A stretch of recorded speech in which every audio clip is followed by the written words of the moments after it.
apples. Their sweet aroma and flavour of apple overwhelm your mouth. One of the top things to do in Japan is hot spring. I'm not easily impressed, but this is pretty bloody impressive.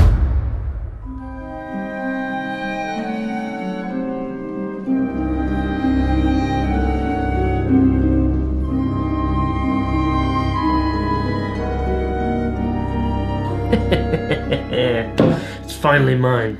Real, actual cider in Japan. It took me 4 years to find this. I travelled to the most northern parts of the island of Honshu to get it, and it's finally mine. I feel a bit like Indiana Jones, except instead of going in search of the cup of Christ, I've gone in search of real, actual cider, which is probably better than the cup of Christ, if you think about it. Let's actually see if it's any good. I've only got this plastic cup to drink it out of, as I'm in a cheap hotel, but I won't let that stand in the way of this momentous occasion. Here we go.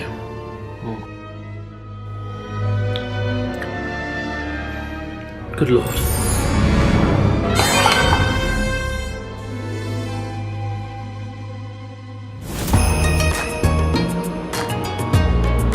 So we're here at Sendai Station. We're about to get a bullet train.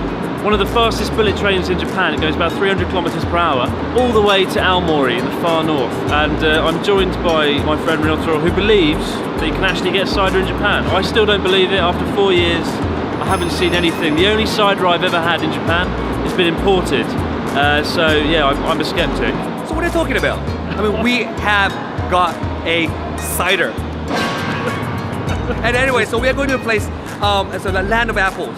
Land of apples. Yeah. Alright, why do they call it the land of apples? Because they produce lots of apples. Okay. And after that, we are visiting this awesome hot spring, natural hot spring with natural waterfall next to it. Natural hot spring. Yeah, exactly. Everything's natural. Super duper natural. Yeah, that's right. You're so excited, you're running out of words. Alright, well, I'll believe it when I see it. Cider in Japan. Let's go and find out. Okay, let's go. On that train. 320 kilometers. 320 Yeah, over 300 for sure. We haven't invented trains in the UK that can do this yet. We're getting there. When is it coming? Probably never. Aomori is the most northern prefecture of Japan's main island Honshu. It's a region famous for its fish, apples and ridiculous snow.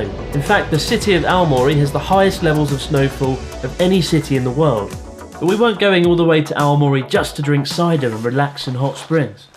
So this is the only bladesmith in Aomori? Yes. I mean, have you met bladesmith? I haven't, no. No, I mean, actually, yeah, this is my first time as well. Like, I had Really? met bladesmith. It takes about 1 month to produce a sword from a clump of metal into a meticulous work of art. And it isn't cheap to be Kill Bill, with swords typically starting around $3,000, with some of the more expensive swords costing up to $10,000. This one here, it doesn't have a hand protector, and this one does. Yeah. This is for the real-time fighter. It's like the people that actually fight every single day. So they actually need this hand protector to protect themselves, right? But this one doesn't.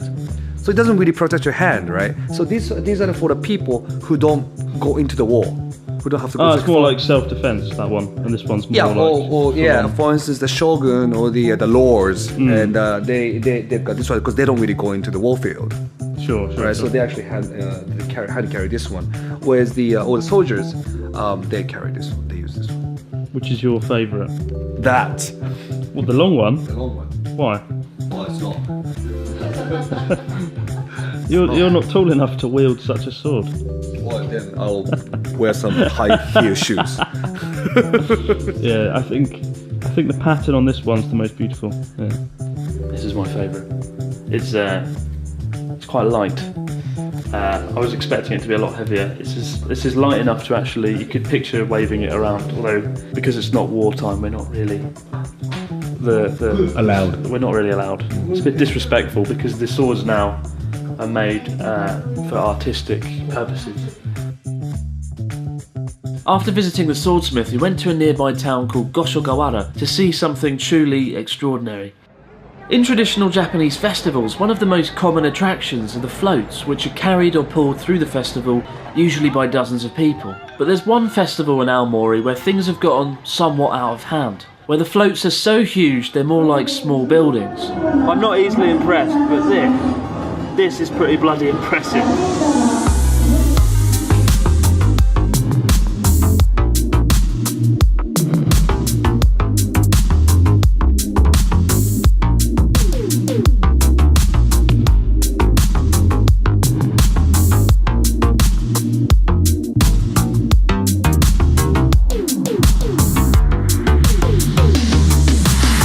The floats are 23 metres high, weigh 19 tonnes and take 60 people to carry. It takes 10 months to make one of these. You could stand here for hours and still fail to take it all in. Look at this path. It's like So we're 4 stories up, right? Alright, yeah. We're 4 stories up. 4 stories up, and this is we're on the 3rd floor, I guess. Alright. And look at this. It's like a bridge, and look at this part. Here. Actually, this is like a tower bridge. So Tower bridge. Yeah, so it opens up. Right. And like this is a 4-story building, so there are like almost like 4 bridges, and then simultaneously they opened up. And look up. Ah, oh, that's a giant door. Giant door. Absolutely and giant it door. automatically like opens up to the side, like slide Flipping heck. to the right. It reminds me of the space shuttle That's when the like rockets come out of the building there. that's exactly how it is. And in August, on a festival day, and these 3 giant floats actually go out of this building, but after these bridges go up. That is ridiculous. So we're now 4 stories up, and it's still a good few metres higher than we are. I can't believe people can carry this along without us falling over. These Nepeta floats go back to the early 1900s, but unfortunately, around World War II, somehow all the plans for how they were built were burnt and lost. And it wasn't until the 1980s that a picture resurfaced with one of these things in it, with one of these giant floats. And the locals around here were pretty surprised to see it, decided to go ahead and rebuild one.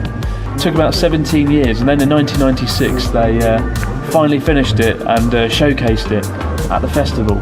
It was only supposed to be a one-off. When they finished, they burnt it. The mayor wanted to continue the tradition, but unfortunately there was electricity poles all around the town. But the mayor was like, fuck it, bury them, get rid of them, don't worry. And so the tradition still survived today.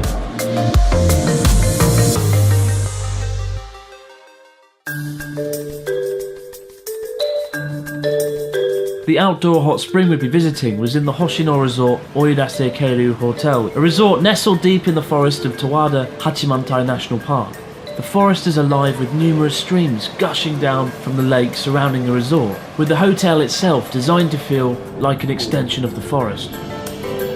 This is the entrance to the Aomori Ringo Kitchen. It's the sort of restaurant in the resort, and there is a cabinet with 1,800 apples, and I've never seen so many apples in all my life. But I thought they were fake. When I walked past them earlier, I thought they were all fake, but they're actually real. These are all real apples, and they're used for all the cooking and all the food that goes on here in the restaurant. Up there as well, it looks like there's candy apples dangling from the ceiling or something, but they're all made of glass. But there's a real obsession with apples in Aomori, and this resort certainly encompasses that. The hotel let us film in the onsen on the condition there were no other guests around, so Ryotaro and I had to get up at silly o'clock in order to get up to it, but it was certainly worth it. Oh wow, yeah. Oh wow. That's very nice.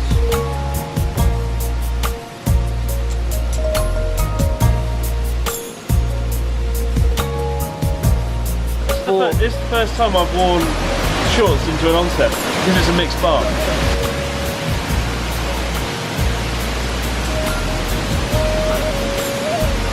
I've been to quite a few onsens before outside, but this is one of the best, definitely. Definitely, yeah. I feel the same. There's a bloody tree right above us as well.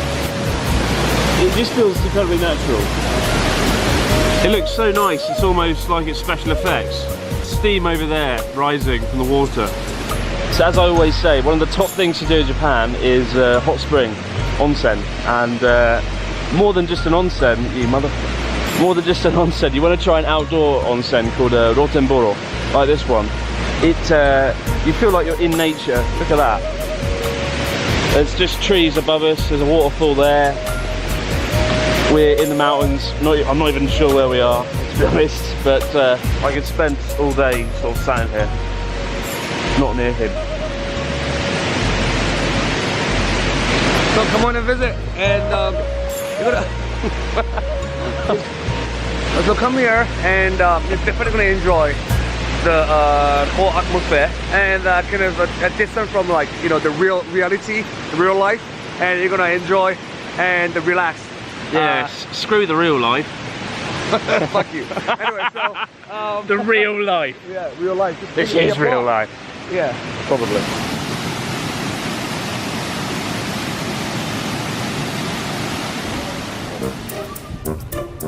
Hirosaki Park is home to over 1,300 apple trees with 65 different varieties, but more importantly, it's where I'd finally be able to buy some authentic Japanese cider. It's like the Garden of Eden. This is the apple orchard shop, and the best thing about this place is there's lots of products with interesting English on. This is apple pie. Our delicacies are baked using extravagant amounts of sweet and sour apples. Their sweet aroma and flavour of apple overwhelm your mouth. See, I see that and I just want to buy it. Extravagant amount. How do they know it's an extravagant amount? At what point do they know? Class. Again, it is a delicious made cookie by using the fruit which was fully exposed to the light of the glaring sun, which grew. Powerful stuff. I love the contrast. Some of them they put so much effort in, and then there's just this one that says, "Lovely apple pie is natural and good taste. Enjoy any time." It's like, such a... They've got extravagant amounts of apple. This one's just lovely apple. look at this. The yellow one, Kimori. Pricey, 1,450 yen. That said, it is a big bowl. I'm thinking of getting... Small one. What are you getting? I'm buying some cider. Got my apples, got my Finally, cider. your dream come true. It is my dream He always come talks true. about, like, you know, the cider after cider on exciting. YouTube, the videos. It's exciting to find you can actually buy cider in Japan, The proper cider. to my shock and surprise. Oh, just dropped my cup on the floor. Luckily there was nothing in it, I've already drunk it. It actually tastes a lot like British cloudy cider. If you drank that in the UK without knowing what brand it was, you would easily think that it was made in the UK. For me, that is a good, very good sign.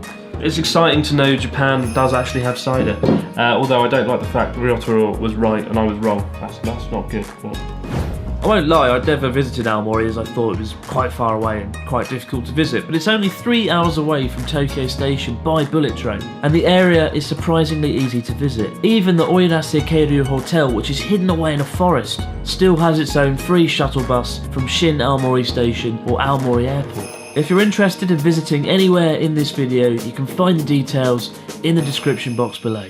Many thanks for watching, guys. I'll see you next time. I'm off to drink some cider.